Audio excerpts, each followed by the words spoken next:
Para hadirin yang saya hormati, dan ini bukan satu dua kasus. Alangkah malangnya kalau sudah terkena hal seperti itu. Akhirnya seperti pengaduan sahabat kepada Rasul tadi.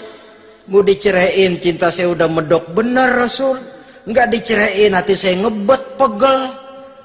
Si malakama akhirnya. Jadi oleh karenanya agama.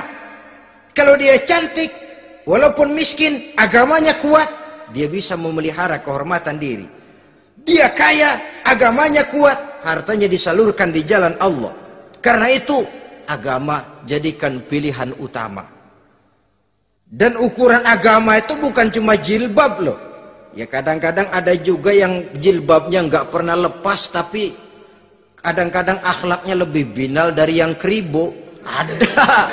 Ada, cuma sekedar kamuflase saja, itu pun penampilan, sekedar penampilan saja. Cuma dari segi aurat ya memang lebih baik dan lebih utama, dan saya kira lebih mengundang penasaran toh. Duren kalau udah dibuka kan kelihatan isinya, emang udah begitu, udah. Tapi kalau masih rapat, itu yang rasanya kita pengen buka, timbul tantangan, gue pengen tahu isinya. Rasanya juga begitu. Sama saja dengan baju, kalau dibungkus rapat di plastik, ditaruh di etalase, adanya di toko mau serba ada, tahu kita barang mahal nih. Biar punya duit, kita mau nawar ragu-ragu, takut nggak cukup. Tapi kalau barang sudah dibuka di jalanan, diobral di pinggir jalan, murahan, 1.003 masih dicampur odol.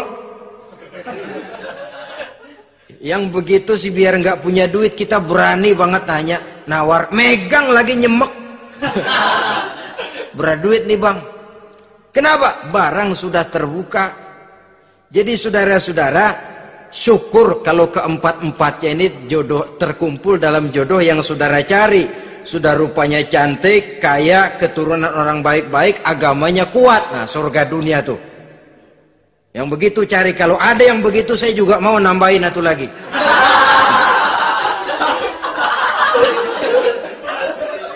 Tapi yang kumpul keempat-empatnya ini terus terang saja langka. Makhluk langka ini. Kadang-kadang cantik, kaya, keluarganya hebat, agamanya nol, akhlaknya kayak setan. Tapi yang paling celaka kalau empat-empatnya kagak ada. Rupanya jelek, melarat, bapaknya biang maling, kagak beragama lagi. Apanya yang mau dipilih? Mampus saja mendingan. Sudah nggak ada pilihan sama sekali tuh. Sudah nggak ada pilihan sama sekali. Saudara hadirin yang saya hormati, terutama adik-adik remaja. Nah, lalu apa motivasi agama dalam pembinaan ini apa? Agama ini kan memberikan contoh bahwa perempuan yang baik itu, yang kita ingin jadikan dia sebagai ideal dalam pencarian jodoh, tandanya 3. Iza ra'aitaha sarratka, kata Nabi. Kalau dipandang, dia bisa menggembirakan kamu. Kan ini yang penting buat seorang suami. Kalau saudara nanti jadi suami, punya istri yang jadi partner setia mendampingi suaminya. Kalau dilihat, nggak membosenin. Kenapa? Dia berdandan untuk nyenangin hati suaminya. Nggak membosenin. Kan kadang-kadang ada bini kalau kita pulang demok aja fotonya.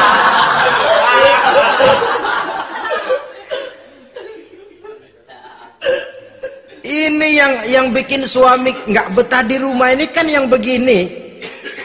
Adapun perempuan yang beragama, apabila dipandang oleh suaminya, dia pandai menyenangkan hati suaminya. Andai kata suaminya dalam kesulitan, dia tidak menambah beban kesulitan. Paling tidak dia bisa memberikan satu bantuan moral. Bantuan moral untuk mengurangi beban kesulitan daripada suaminya. Suami pulang dagang rugi, kata istrinya, romantika bang.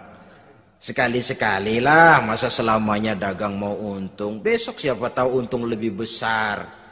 Kan meringankan tuh. Kadang-kadang enggak, suami pulang dagang dari pasar panas, rugi, sampai rumah bini pidato, pletar-pletor. Lu dagang rugi, emang lu laki goblok.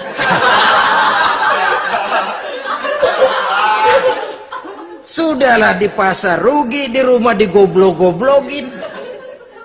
Ini nanti kena penyakit broken home yang begini ini.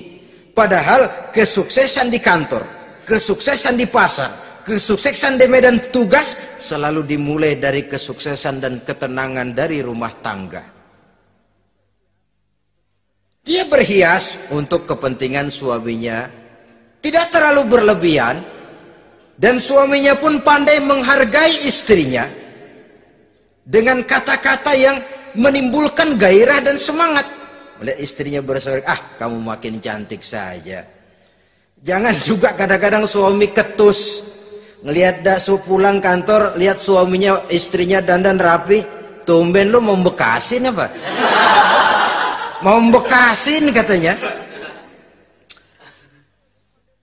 Artinya apa ini? Pandai mengembirakan, bisa tenggang rasa, bisa berbagi rasa. Sehingga suami merasa ada tempat dia bertukar pikiran, ada tempat dia membicarakan persoalan. Dialog dalam kehidupan berumah tangga itu sangat diperlukan. Iza ra'aitaha sarratka, kalau dipandang dia sanggup mengembirakan kamu. Dikasih uang 500 senyum, 5.000 pun ketawa, menggembirakan. Dia bisa taruh kata hatinya kesel, tapi mulutnya senyum. Nah ini yang sulit ini, senyum tapi kesel, kesel tapi senyum. Kadang-kadang istri itu kan kalau sudah kesel, suami pulang nggak bisa dia menyembunyikan kekesalannya. Dari jauh suami sudah lihat ini yang nyambut, ini bemo ini. Udah monyong serem. Saudara hadirin yang saya hormati, yang kedua, bila diperintah dia taat. Ini pengaruh agama. Sehingga Nabi mengatakan, "Lau amartu li ahadin ayyasjuda ila ghairiha, la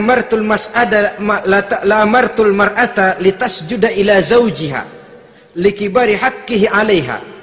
Andai kata saja boleh aku memerintahkan manusia untuk sujud kepada sesama manusia, pastilah aku perintahkan perempuan untuk sujud kepada suaminya. Kenapa? Karena besar hak suaminya kepada dirinya. Untung sujud kepada manusia tidak boleh. Andai kata boleh, perempuan disuruh sujud sama suaminya. Ini tidak perlu sampai sujud, cium tangan saja minta ridho suami. Kadang-kadang perempuan sekarang berat. Paling banter setahun sekali lebaran doang. Laki pulang sembahyang tubruk, cium tangan, minta redo, nangis segala macam.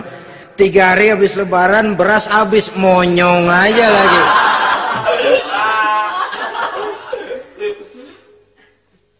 Saudara hadirin yang saya hormati, yang ketiga, akibat pengaruh agama, dia sanggup memelihara kehormatan diri dan sanggup menjaga harta suaminya. Memelihara kehormatan diri baik pada saat suaminya di rumah atau pada saat suaminya tidak ada di rumah. Satu riwayat, seorang sahabat akan pergi perang jihad di fi sabilillah. Ketika mau berangkat dia bilang kepada istrinya, saya mau berangkat perang. Kalau saya belum pulang kamu jangan keluar rumah. Baik bang. Pergi istrinya, pergi suaminya jihad.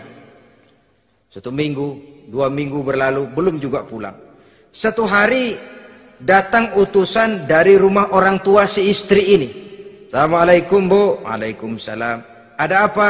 Ada berita kurang enak bu. Orang tua ibu sakit parah. Mohon tolong ditengokin. Apa kata si istri? Maaf saja, suami saya belum pulang dari medan perang. Saya belum dapat izin keluar rumah kalau dia belum pulang. Tolong sampaikan maaf saya kepada orang tuanya. Pulanglah utusan tadi. Besok balik lagi. Bu, ada apa? Udah Senin Kemis. Napasnya sudah sampai tenggorokan. Tolong tengokin buat terakhir kalinya bu. Suami saya belum pulang. Dia pesan kalau dia belum pulang saya jangan keluar rumah. Saya nggak bisa tengokin orang tua saya. Salam maaf saja. Pulang utusan itu. Besok balik lagi. Bagaimana? Sudah meninggal, Bu. Mau dikubur, tengokinlah buat terakhir kalinya. Suami saya belum pulang. Saya belum berani keluar rumah kalau suami saya belum pulang. Itu janji saya sama suami saya. Pulanglah utusan ini ngadu kepada Rasulullah sallallahu alaihi wasallam. Ya Rasul, ini perempuan kelewatan benar. Dari orang tuanya sakit sampai sekarat, sampai mati, sampai dikuburin dia nggak nengokin. Memangnya kenapa? Suaminya katanya pergi jihad. Dan suaminya tidak mengizinkan dia keluar rumah kalau si suami belum pulang. Apa jawab Rasul? Marahkah beliau? Tidak, beliau senyum. Apa katanya? Dosa orang tua yang meninggal ini telah diampuni oleh Allah karena dia punya anak perempuan yang begitu taat kepada suaminya. Allahu Akbar. Dosa orang tua yang sudah meninggal itu diampuni oleh Allah karena dia punya anak perempuan yang begitu taat kepada suaminya. Ketaatannya kepada suaminya menyebabkan dosa orang tuanya diampuni oleh Allah Subhanahu wa taala. Suami pergi jihad, orang tua sakit keras, tidak berani dia keluar rumah. Itu tandanya bisa menjaga kehormatan diri. Kalaupun satu saat suaminya manggil, Bu, tolong ambilin uang di dompet. Dompetnya dibawa, Bang, ambil saja sendirilah, nanti salah ambil lagi saya. Kadang-kadang enggak, suaminya pergi mandi, dompet berantakan. Saudara hadirin yang saya hormati, ini motivasi agama. Jadi kecantikan zahir yang diimbangi dengan kecantikan batin oleh karena pengaruh agama tadi. Kalau sudah kemari, orang tidak perlu mikir-mikir operasi plastik, bikin yang pesek jadi mancung supaya orang tertarik. Bikin belakang yang kurus jadi menarik. Tidak. Orang tidak perlu lagi pakai susuk-susukan, dipasang di bibir supaya kalau senyum orang gempor, supaya kalau ngomong orang percaya, dipakai di kuping supaya macam-macam. Tidak perlu lagi pakai jompa-jampe, pelet-peletan supaya kalau diludahin orang ngikut. Nggak perlu lagi. Kenapa? Cinta itu nature, sesuatu yang alamiah, yang tidak bisa dipaksakan. Dia kudrati, karunia dari Allah. Tidak bisa cinta dipaksakan. Kalaupun bisa, dengan ilmu pelet, oh saudara bisa membuat orang jatuh cinta, ya 2-3 hari, 4-50 hari. Kesananya, apa yang akan terjadi? Kelanggengan tidak akan pernah terwujudkan. Kenapa? Keterpaksaan yang akan timbul. Dalam kondisi semacam itu, rumah tangga tidak akan mengalami ketenangan dan ketentraman. Jadi biarkan cinta berjalan secara alamiah, karena dia memang alamiah. Saudara-saudara, nah sekarang kalau sudah ketemu nih, yang 4 tadi, rupa cantik, keturunan boleh, kaya lumayan, agama kuat. Apa yang harus kita cari? Apa yang harus kita lakukan? Apa pakai pepatah anak sekarang? Aku lihat, aku pikat, aku dapat, aku sikat, aku minggat. Bangsat.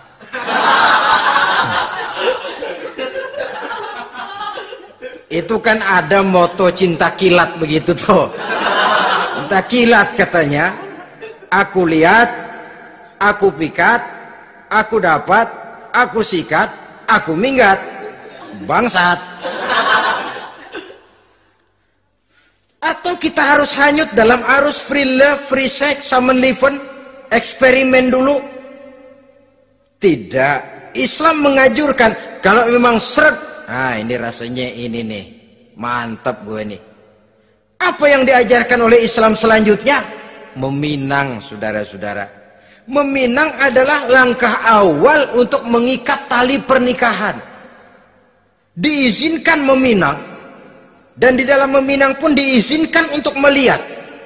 Cuma kalau boleh, ya syaratnya itu waktu melihat itu jangan sampai ketahuan si perempuan yang akan kita pinang itu. Untuk apa kita meminang? Pertama untuk yakin yakin bahwa perempuan yang kita inginkan ini sudah kumpul syaratnya itu tidak ada cacatnya.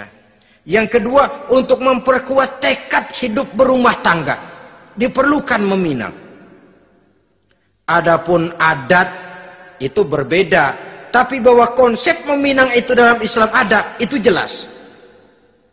Ya kalau mesti bawa pisang raja, pakai roti buaya, pakai martabak segede ban mobil truk segala macam, itu adat saja, ya. Tapi yang real meminang itu ada dalam Islam. Nah, bagaimana adab meminang? Setelah kita tahu anak ini cantiknya ya, keturunan baik, ya kekayaannya lumayan, agamanya kuat, pinanglah dia. Caranya boleh lihat langsung. Lihat langsung kalau bisa tanpa setahu si perempuan. Dan batas yang boleh dilihat itu muka dan tangan. Itu saja. Jadi jangan gerusak. Minta permisi Pak, saya mau ngelihat anak bapak seutuhnya. Soalnya buat saya ini nanti. Apanya aja dibedolin. Jangan. Kira-kira yang boleh itu muka sama tangan. Andai kata kita risih, sebab nanti kalau nggak jadi akan jadi timbul rasa malu dan si perempuan juga kasihan. Boleh mengutus perempuan yang kita percaya. Coba kau ke sana, lihat kondisinya yang sebenarnya bagaimana. Kalau ngelihat dari jauh sih utuh, siapa tahu nanti tangannya kurang sebelah. Coba lihat sana. Saudara-saudara, kemudian boleh juga ditanyakan kepada orang tuanya. Dan dalam hal ini orang tua si gadis tidak boleh menyembunyikan aib atau cacat yang dimiliki oleh anaknya. Dia harus menceritakan apa adanya. Sampai pun kekurangan anaknya yang paling kecil sekalipun. Sebab apa? Jangan sampai istilah pepatah beli kucing dalam karung. Kedengeran suaranya doang meong-meong, begitu dibuka tuh kucing gempor sebelah kakinya nggak ada. Kan tentu kita tidak kepengen kecewa di belakang hari. Itulah perlunya meminang sebagai jembatan untuk menuju kepada pernikahan.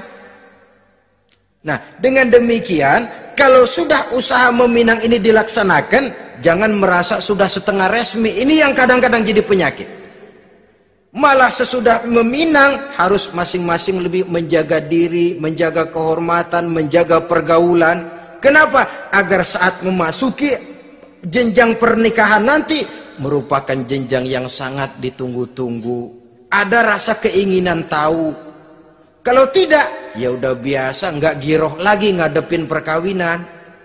Kenapa? Kemarin-kemarin gue udah cobain.